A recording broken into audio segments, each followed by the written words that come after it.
they're announcing their candidates for HQ2. Candidates? Okay. Where are they?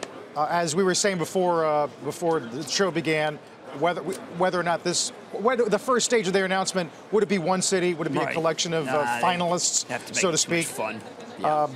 But again, give us some of these finalists: Atlanta, Boston, Chicago, Dallas, Denver, Indy, LA, Miami, Montgomery County, Maryland, Nashville.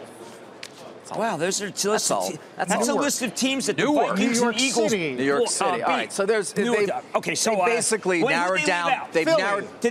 They left out Philly? No, Philly's in Pittsburgh. Okay, I'm not hearing Raleigh. So they just went to the NFL. Toronto. They went to NFL. Toronto? And Washington, D.C. Toronto's not in the United States, as last I heard. Shoot, it's man, I didn't take that course. How many is that, Carl? It's 20. Is it 20?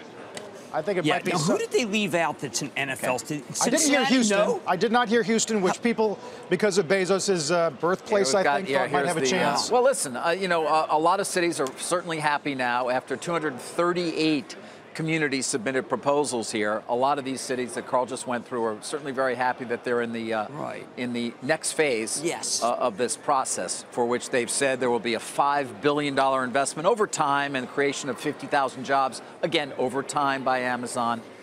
But when we come back to Amazon and the second headquarters, I'm still fascinated by the whole idea of it, having two separate headquarters in geographic locations, how they decide to divide responsibilities, and how it sort of plays in with the overall company. Boy, that's a great observation, because the two companies that I don't like that have it are Unilever and World Dutch.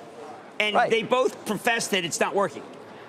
It's not working. Right. Now, they have headquarters in separate countries, and they have, this is obviously... Well, Toronto, David, do you think that's in this country? Can you get a map of can you get a North American map? Mexico City's out, right? NAFTA, how could you, even with the risk of NAFTA, how could you possibly consider putting your other headquarters in Toronto? Or maybe that's the point, I don't know. Who's bigger, Bezos or Trump? Yeah, they say thanks to all 238 that submitted proposals. Losers. Getting from 238 to 20 was very tough. All the proposals showed tremendous enthusiasm and creativity. And through this process, we learned about many new communities across North America that we will consider as locations for future infrastructure investment and job creation. So there might be some consolation prizes. Well, yeah, I think the interesting one is Montgomery County, Maryland. Okay, so you've got this bedroom community that's connected to Washington, D.C., a well-known, beautiful area, and that's kind of a campus area. These other ones would be, I think, inner city. Yeah, which is, of course, the case for Seattle, where Amazon has taken over a good part of the downtown area. Most of them would be that. Story. I mean, it is. It's an important story. Journal did a piece yesterday about cities that are finally trying to invest in their own cities on the hope of one day attracting, if not to address some of the concerns, because you need a good transportation network. Nashville. You need obviously a strong airport. You need access to a lot of different international routes and things of that nature. How great would it be for Newark, just speaking as a hometown guy? I mean, Newark is on the cusp of a major renaissance. You need cheap real estate.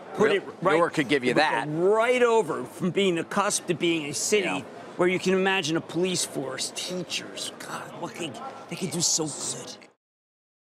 Hey there, thanks for checking out CNBC on YouTube. Be sure to subscribe to stay up to date on all of the day's biggest stories. You can also click on any of the videos around me to watch the latest from CNBC. Thanks for watching.